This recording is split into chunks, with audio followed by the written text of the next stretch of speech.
Hi everyone and welcome back to my channel. Well, here I am again with my Heaven and Earth Design Stitch Along piece. This is Astrology Cat, as many of you know, and are also doing the same stitch along. There were 10 charts that we had to choose from, and I chose this one, Astrology Cat, which is pretty cool. I like it, and I'm doing it on 22 count hard danger. And this is my second video. It's the 3rd of January. I've just managed to get a chance to sit down and do a bit of stitching on this. I went into town earlier today to do a few bits and pieces, and I thought when I come back home I'm going to sit and do a little bit more stitching.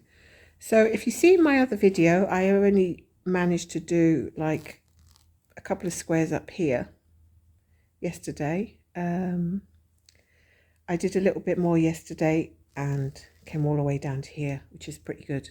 So yeah, I feel like I'm really on a roll with this.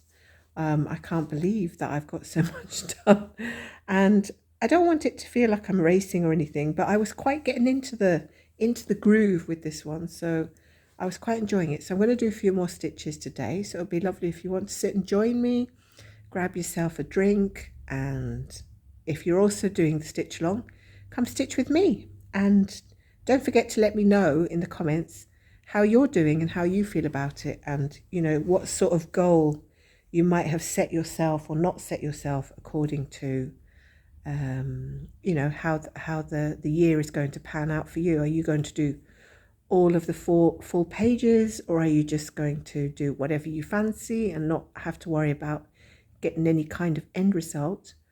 Or do you think that you might just try and go for the whole, you know, the whole thing and get the whole chart done? So I think I'm looking at doing just the first 4 pages at the end of the year. Pretty much that's the challenge. That's the one I'll probably stick with. And I think that will do me fine. I think it's doable. I don't think it'll be too difficult. What is difficult is actually stitching in hand now. I know this isn't what you call, well, it's not what you really call stitching in hand, but it is a little bit stitching in hand, because I normally put my whips onto my Lowry stand, but my clamp is broken. My Lowry stand clamp is broken. I don't know how that's supposed to happen, but it doesn't wind properly. It doesn't close. The clamp doesn't close when you turn the winder, whatever you want to call it. I don't know what the mechanical parts are called. So I'm going to, I promised to do stitch with me, so I have to find some way to do it. So this is actually comfortable enough. It's not that difficult. It is just a little bit, I don't know, more awkward for recording purposes. I think when I have something on a stand, it's kind of easier to record, because the piece just stays in one position. You can do your stitching. You don't have to worry about the focus coming in and out or anything like that. Like right now, I don't know whether the focus of this is I've got the camera pointing down, but I don't know if the focus is changing or it's remaining the same when my hand is going in front of it. So yeah, it's not ideal, but for the time being, it allows me to get something recorded for you. So I don't have any other stands other than my Lowry stand. I have thought in the past about getting one of the popular stands. I can't remember the names of them now. There's one that I like. Is it Omnic? An Omnic? I've seen the Omnic frames and I think they look fabulous. They look really popular. But what kind of stand do you buy for those framed pieces? And also, I wouldn't know what size Omnic frame to get, to be honest. So that in itself, is this thing moving or is it staying straight? That in itself for me is something I'd have to invest time in looking up, because I really don't know. But I know some of you have got some gorgeous huge pieces on Omnic frames. And what my question would be is, do you have to buy, I mean, say for instance you've got a piece, a project that's like I don't know, 30, the fabric is 30 inches in width. So you need to get a frame that's longer than 30 inches. So what happens then if your next your next project or something is like 40 inches or something? Does that mean you have to buy a bigger frame? Do you have to buy the whole thing again? Or if you get something that's 23 inches in width, can you still use it on the frame you bought to begin with? So that's just something that I'm not sure about. And also, what sort of stand do you use? So if any of you are using these kind of stands and frames, please let me know, because, I might consider investing in something like that next year. I'm not sure. I mean, I've always got on well with my Lowry stand. I can even get my piece that is my projects that are on the 17 times 11 inch Q snap. So that's the fairly wide Q snap and not so high. But I can normally get my Lowry to hold that, but it doesn't like the weight. And I know that you can buy those extensions that hold, you can buy extensions for Lowry that hold longer frames. That was another thing I thought about getting, but I eventually didn't, because I was okay with using my 17 inch Q snap. It just seemed to balance okay, because I managed to get the other end of the Q snap balanced on the arm of the chair or something, or the sofa. So whatever way I did it, I seemed to manage fine without the extension. But I don't know whether I would be more, I don't know, comfortable with something like an Omnic frame. And do they have extendable bars? All this stuff I'd like. And where do I get one from in the UK? Because I do think that this is something that you'd have to buy from the US. And I have no idea where to go or where to look. But in any case, going back to the clamp, I did manage to email the Lowry stand customer service people. I don't know who they are, but I actually wasn't expecting any kind of reply at the moment due to the time of year that it is. But they did reply, and I said to them, look, I have bought a Lowry. I've had it a couple of years. I didn't know that this thing was supposed to break. It hadn't been damaged in any way. It just stopped winding. It started to get a little stiffer over time. Then I put some WD-40 on it, sprayed a little bit of that spray to loosen the bolts or whatever. And maybe that helped for a little while, and then it just sort of cracked up completely, and it just stopped winding completely. The part that winds through the clamp has something like these little metal bits wound around it, and they sort of started to peel away. So yeah, it was all kind of weird, but it just stopped working, and that was a bit disappointing, actually, considering that I wanted to start doing the Stitch with Me's, like literally in the same week that I started wanting to do the Stitch with Me's is the same week that the clamp broke. So how typical is that?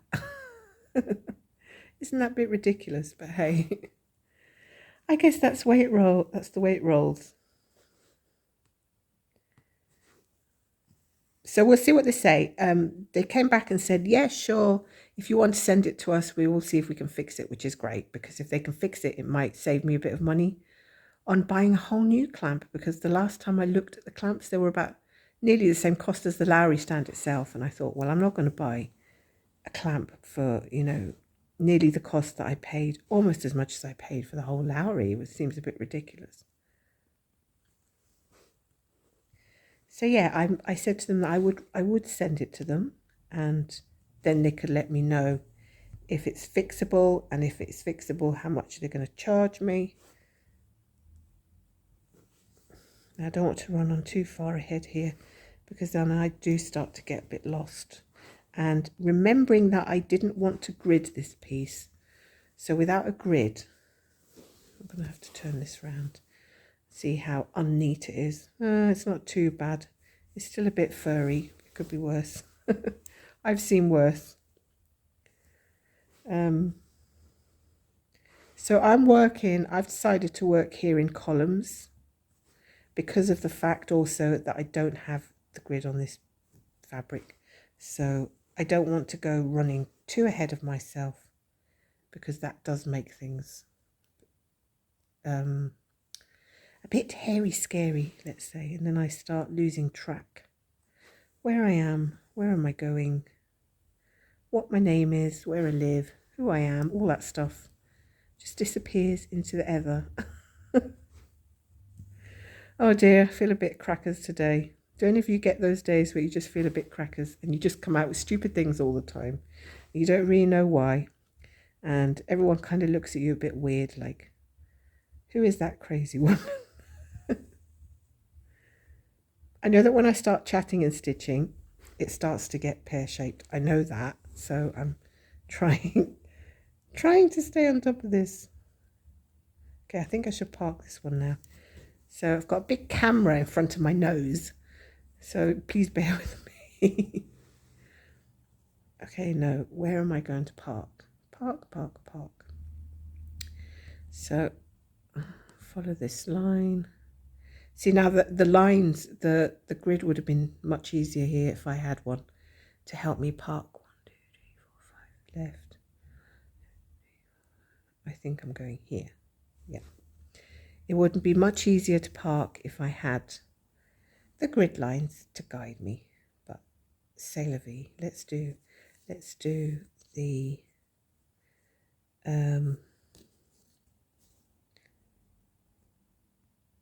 that one, which is 938. So I was really on a roll yesterday with this. I sat down in the evening and I managed to squirrel all the way down. This is actually to the bottom of the section that we have been given. There is nothing underneath this on the chart until April or whatever.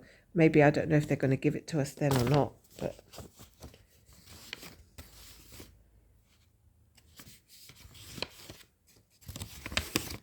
okay, what colour is this? Sorry if there's rattling noises because I'm using envelopes for my threads and I have to get them out. So I'm wondering how long it's going to take me to get a page done actually. I've sort of been so into this one, but then it's not surprising to me because, oh, my cushion's falling down. I knew this was going to be a little bit, and I just have to find my place where I'm going to start stitching. Secure it at the back. Okay, right, there we go. I think threads are more of a pain when you're stitching in hand like this than if you have it on a stand. When you have this on a stand, I can actually bear with these threads hanging down, but like this, they're kind of swishing around the place. And yeah, it's making the whole thing just a little bit more awkward. But better than nothing, right? I mean, if it means I get to do a few stitch with me's, even if it's a bit more awkward than normal, I hope that it's okay with you, because otherwise I would just have to wait until I can sort out some alternative arrangement for holding my piece. This is actually okay when I'm sitting watching TV and everything, and I've kind of just balancing this on a pillow, on a cushion is just, it's just fine, I guess. But I do like having it on a Q-snap. I don't know why, I kind of just got used to the Q-snaps. And I feel like the Q-snaps feel a bit more serious than these little hoops.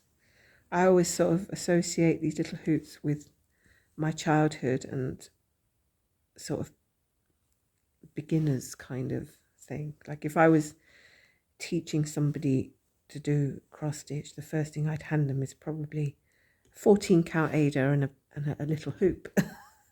So it does feel like the larger frames and things and the stands are sort of what you get when you progress. But I don't actually see too much difficulty with this. I'm just going to have to turn this round again and secure the thread. I've plumped up my best cushion here for you guys, so you at least get something a bit nicer to look at whilst I'm stitching, rather than some tatty old thing. My robins. So it really does feel like Christmas has wound down. After yesterday, everything just felt like it kind of went back to normal, but it's a bit on the quiet side. So when I went into town today, it was really, really quiet. And it's quite funny actually, because I went to take a bus, and I normally do take a bus when I go into town, because the bus can pick me up literally 2 steps away from my door, and that's fantastic. It's like having a chauffeur. I just have to go 2 steps up the street, and there is the bus, which takes me into the city centre, which is only about 10 minutes, right? So I get into the most beautiful heart of Edinburgh in 10 minutes, or less, even less, sometimes 6 minutes, depending on the traffic. And I used to be able to walk that distance until my sciatica got worse. And then because it's all like uphill, it's really, really hard for me now. So I get the bus there, and sometimes I'm able to walk back because it's downhill, you see, and it's not quite so painful for my hip and everything. And anyway, I digress. So I got the bus this morning, just outside the door, and there was this lovely lady on it, and she was just chatting away, you know, about the weather and everything, and how it's not really that cold today. It's nice, and probably because it was a little bit cloudy. And she sat on the other side to me on the bus, and we just said hello. And then we both got off on the same stop, because she went one direction, I went another direction. And there are like tons of bus stops in Edinburgh, and the buses come and go every 20 minutes to town and back. So literally every 15, 20 minutes you can get a bus into the town. They are so frequent. I have to say, and so many people have said, the bus service in this city, transport, is absolutely second to none. I mean, there's always a bus coming that you need. You don't have to go far to catch one. There really isn't any need to have a car in this city, unless you're like, you know, a devout car person. But living in the city, in the centre of the city, the bus service is great. So anyway, with all the amount of buses that come and go, and all the routes that they do, and the frequency that they come and go, what were the chances that when I hopped on the bus to come back, this very same lady was sitting there on the same seat that she had been sitting on when I got onto the bus? And for all I know, it could be the exact same bus, because although the bus I took, there are a few of them with the same number, the same route. She's sitting in the same seat, and lo and behold, opposite her was the same seat that I had, 3 or 4 hours earlier been sitting. It was vacant also. So I came in, and I just waved, and I laughed, because, I mean, it's funny, right? It's like kind of like Groundhog Day, when you think, am I going again into town, or have I just come back? Is that the same woman sitting there and the same seat's empty? I've woken up and the same thing's happening. This is it was just kind of weird. So I sat in the chair and I was laughing, and I said, oh my goodness, this feels strange. She said, yeah, it does. And that we both got on and off the exact same time, and we both sat on the same seats twice. Am I making too much of this? Because I find it hilarious telling you this story. I'm going to have to tell my husband this story later. I'm not sure he's going to find it quite as funny as me. He never really does. He thinks I'm the only one that laughs at my own jokes, which is probably true. But I just found it hilarious and kind of a bit freaky as well. So I sat there laughing, and then we sort of continued a bit more of the conversation about the weather and where we were going and stuff like that. And I think if the next time I get the bus, and she is there on that bus again, and this happens, I will just, I don't know. That will freak me out, I think. Oops, have I gone out of the camera shot here? That will make me laugh so much. It's stuff like that which I find a bit strange and also funny. That's the sort of stuff I laugh about. Strange stuff like that which happens and you don't expect it to happen. I like the coincidences that can happen sometimes. I find really quite amusing. When you something happens that's such a coincidence, you feel like it isn't. It can't be just coincidence. There must be something else at play, because how do things happen that are so weird, you know?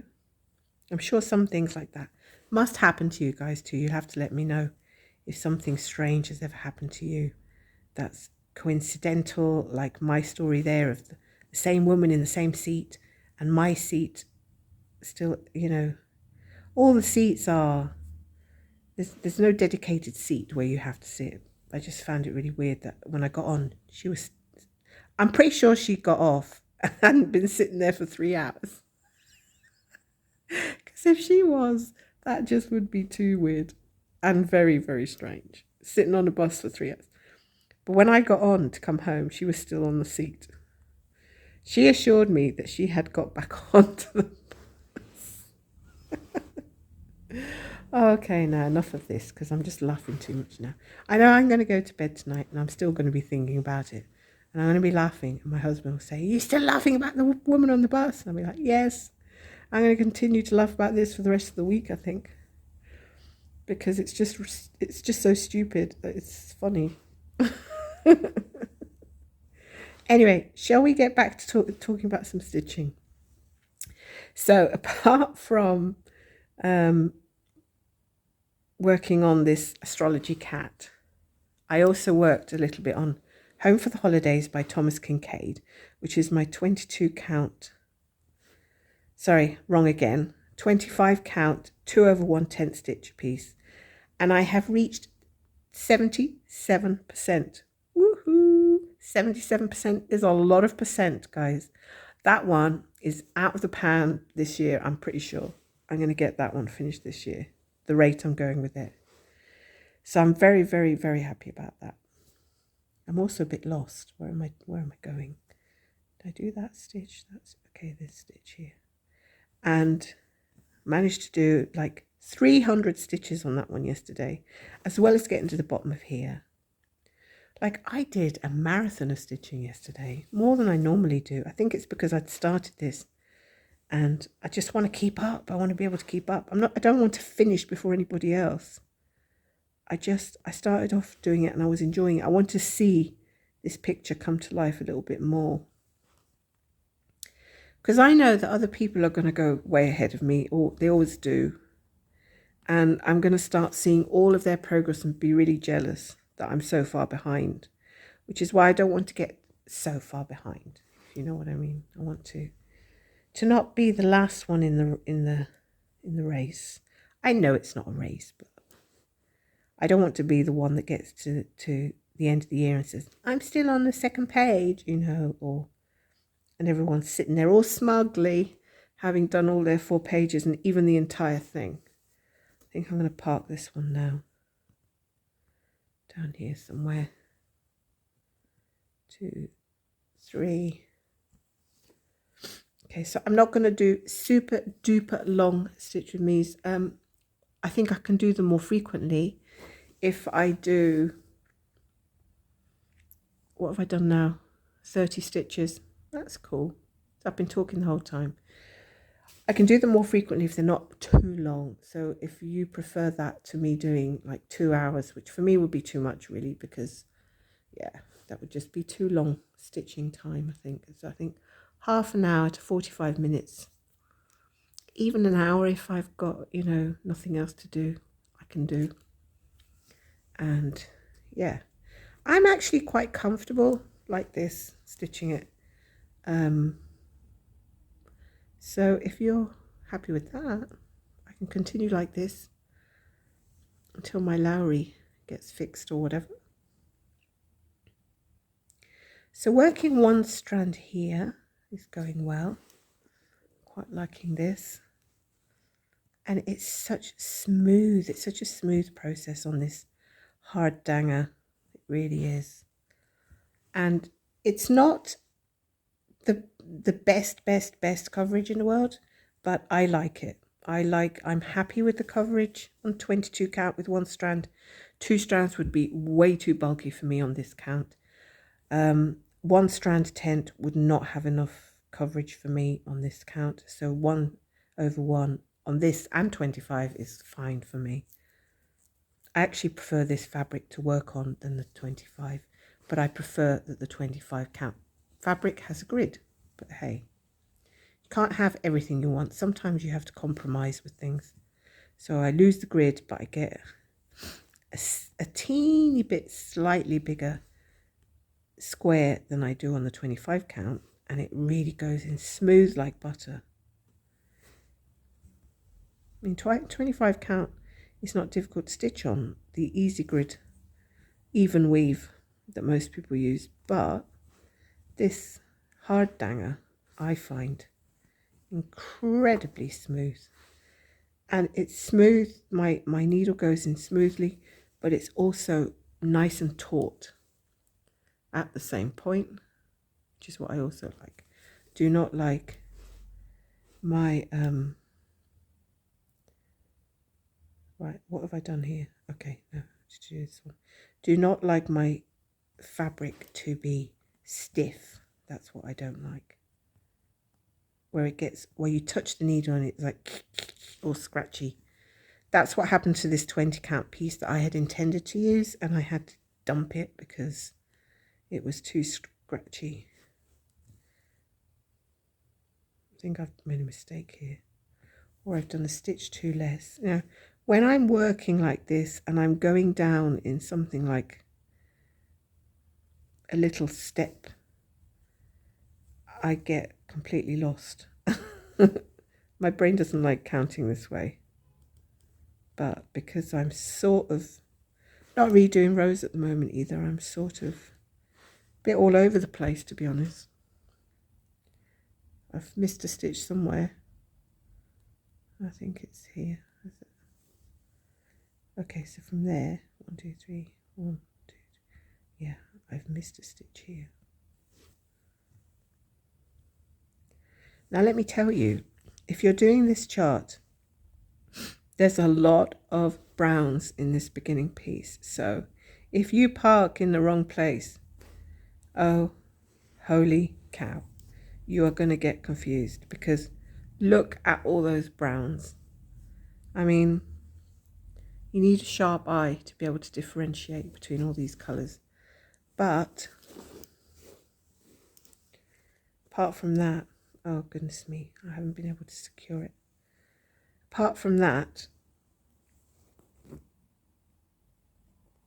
you can easily get them mixed up and you can stitch the wrong colour. So you do kind of have to be careful with all these part threads. There's no question about it. Now I have to put this one away. Just slip it back into the envelope, which I find really, really easy. Easy peasy. And then where are we going? I think I'll go with this one. Move those out of the way. Yeah, the strands are definitely a bit more of a pain when you're not having it on a stand, because I normally can put them over and attach them to one side, but at the moment, because my little hoop is so small, I could have possibly used a bigger hoop, but the problem with using a bigger piece of a bigger hoop is that it starts to hurt my arm after a while if I'm holding it up or whatever. It just seems to get heavier and heavier as I go. I was doing fantastic yesterday with the threading. I was like literally threading my needle in seconds, in less than a second. Today doesn't seem quite as good. I also miss, the only thing I miss about this too is the two-handed stitching, which I normally do. But having a small thing like this little hoop is sort of easy to maneuver. Now, I think it would be harder if the project itself was huge and you had tons of fabric, although I've seen people, actually I have seen people using a really small hoop like this with tons of fabric, and somehow or other they seem to be able to maneuver part threads, all of this that I'm doing at the moment. They seem to be able to manage with huge amounts of fabric. I've seen tons of needle minders on the front, all sorts of shenanigans, and they just seem to be no problem. It is amazing how people can adapt to things, honestly. Whereas here I get a little bit twisted up with threads and things. Now you might say, just go a bit cross country because then you won't have the pock threads. Well, that's the big question, isn't it? And that's the problem. If I do go cross country, I am going to lose my place. And I have also tried to grid this fabric so many times, and I have miscounted the squares when I've been gridding it. So I just feel that to make it simple for me at the moment, this is the best way to go. Slow and steady, stitch by stitch, staying very close to the area, but continuously working downwards until I get my clamp fixed, and then I can go back to putting it on my Q-snap and everything else. So for the moment, guys, it's going to be like this, which I hope you're okay with, because I am really trying here to adapt to stitching in a hoop on my lap again, which I haven't done for ages. And I think we'll do okay. I think this will work okay for me for the short term, as long as I'm careful, which I am trying to be. I'm trying to be careful, and it's going well. I mean, I managed all of this so far on the hoop. I just have to be a bit confident, I think, and not give up so easily with stuff. Okay.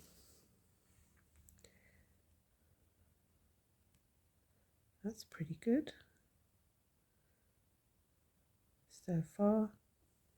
Oh yes, I didn't even bother to tell you how many stitches I've done in total. What's wrong with me? So up to this point, I have done 1,127 stitches. I think that's pretty good for 3 days. And there is a total of 22,932 in this chart that we have for the first quarter. So the first quarter, I presume, being January, February, March. So I'm assuming on the 1st of April, from what I remember, 1st of April, we will receive the second quarter up to June. So the first quarter is January, February, March, which is what I have now. April, 1st of April, we'll receive the second quarter for April, May and June, and so on. And then the last 2 quarters will come after that. Yeah, that sounds cool. So I am at 4.91%, so nearly 5% in 3 days. That's crazy.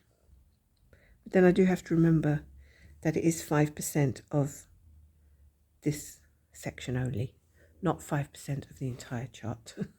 Wouldn't that be great, doing 5% of the entire chart in 3 days?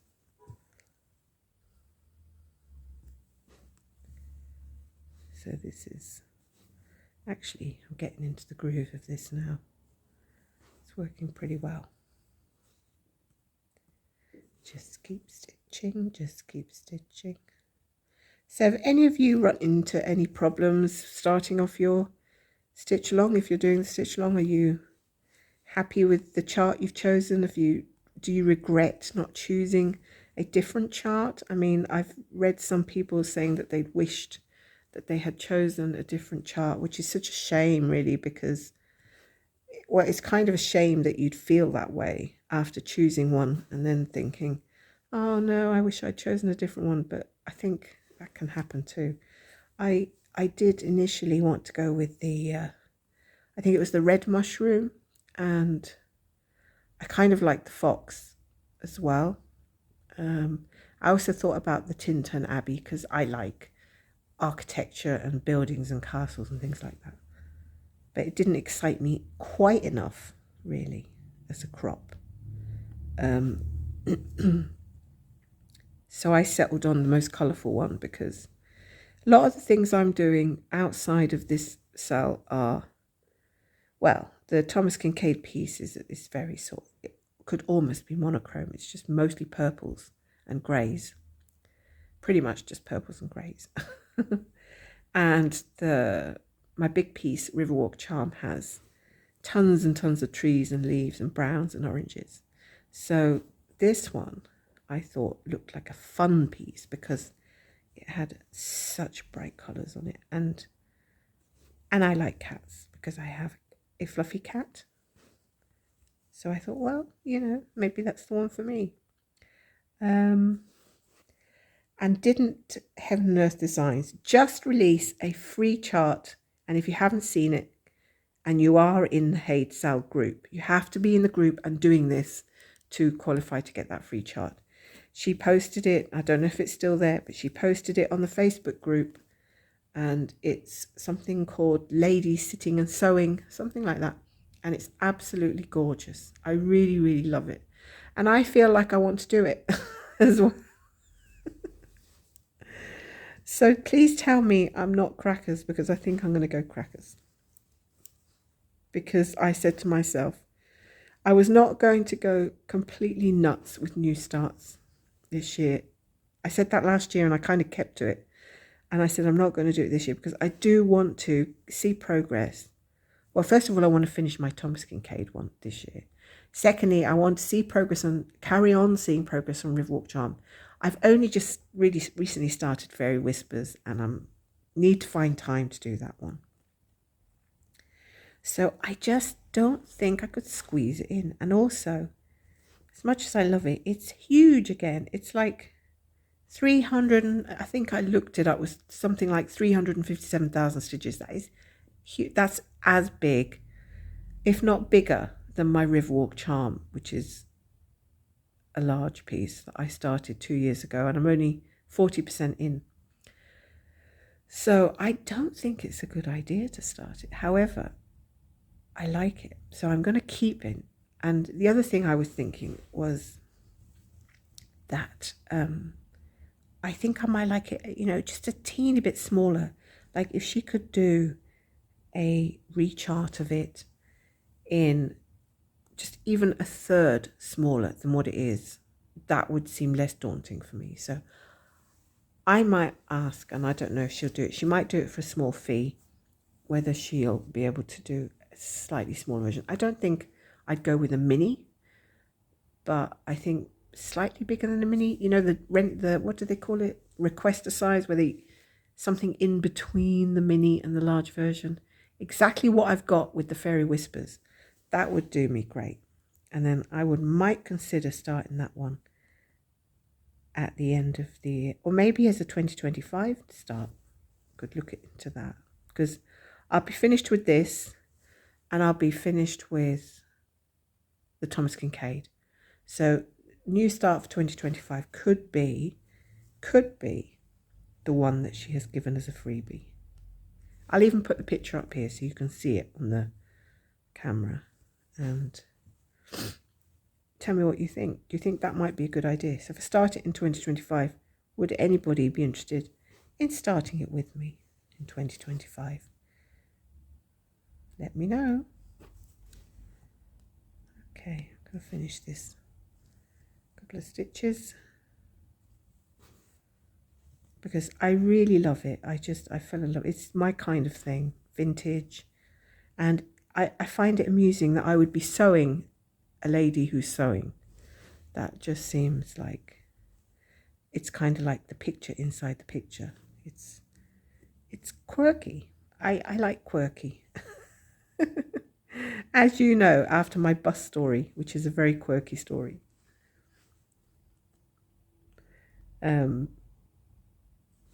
Yeah. Oh, well. I feel like I've made a mistake, have I? Was I supposed to do that stitch? Yes, that stitch is okay. Don't you just hate it when you do a stitch and all of it for like a split second you think, that's not the right place. And then you double check and you think, oh no, it was fine.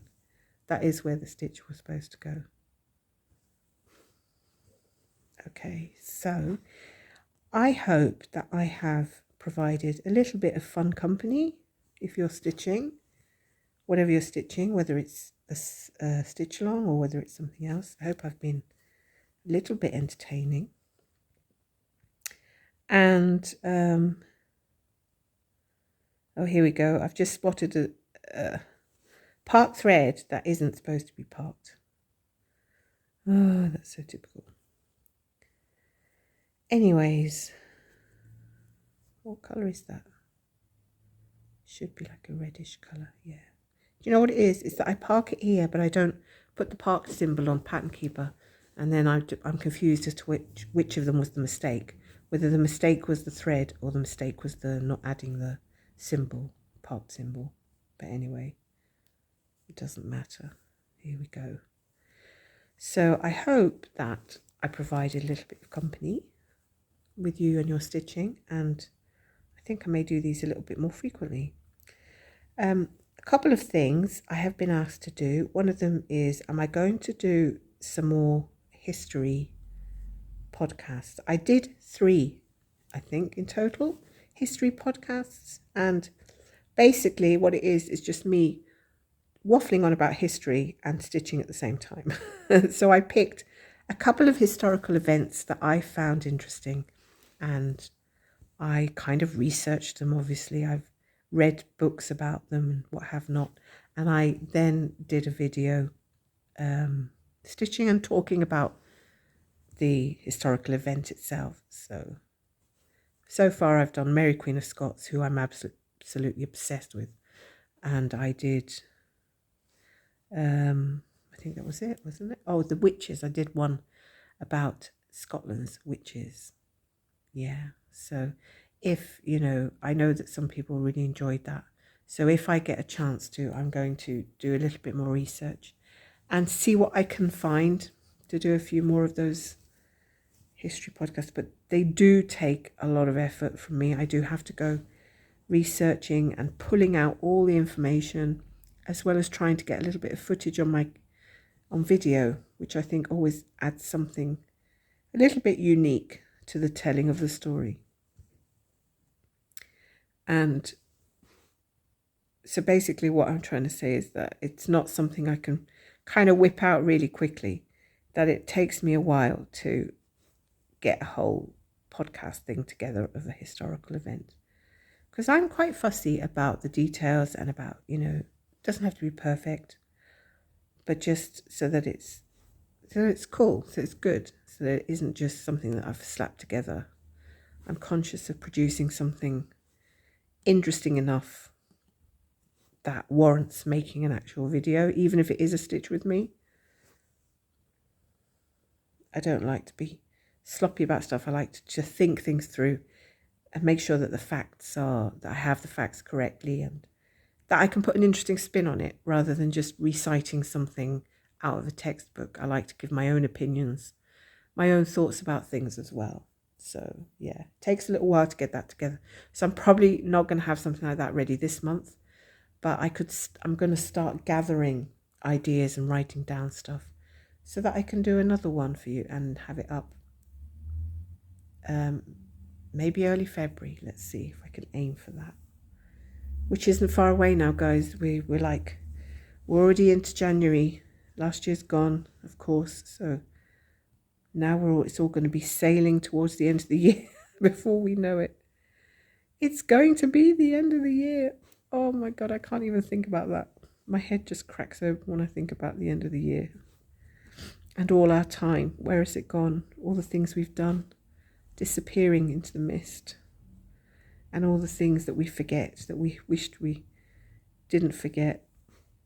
I don't know. Life just seems to fly by. So that's why we've got our stitching. We have our stitching to keep us on track and to keep us occupied and to prevent us basically from going mad, isn't it? Right, okay. So I think I'm going to stop there. And yeah, definitely have enjoyed this little session today. Loved having a chat with you. Oh, I hope you've enjoyed it too. Please let me know. And I hope you're safe and well, and that you've come into the new year with some great resolutions, and that you look positively towards the year. So let me know what you've been stitching and how far you have got in this thing and what you think of it. So I'll be back really soon, maybe in a couple of days. Take care. God bless everyone. Bye for now.